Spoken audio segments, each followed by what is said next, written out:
ఒక మాట మాటలాడితే ఒక మాట గబుక్కునంట తొందరపడి వచ్చినా మాట్లాడినా ఇతరులు అందులో ఏం చూస్తారు? అప్పుడు చూస్తారు.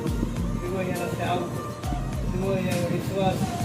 వీళ్ళు దేవుని ముందు ప్రార్థనకి వెళ్తారు, వాక్యాలు చెబుతారు. ఏం ప్రయోజనం? చూసారా ఎలా మాట్లాడుతున్నారు? పొరపాటుగా వచ్చినా కానీ దాన్ని ఏలెత్తి గట్టిగా చూపించేవారుగా ఉన్నారు. కానీ వాళ్ళు ఎందుకు ఆ మాట ఒకవేళ తొందరపడి వచ్చిందేమో అది చేసుకుంటారేమో అని ఉండదు, కానీ దాన్ని పెద్ద విధానంగా తీసుకెళ్ళిపోతున్నారు. మరి నీలో ఉన్న లోపం నువ్వు సరి చేసుకోవు, కానీ ఇతర తప్పులు పట్టాలని ఏం చేస్తున్నారంట?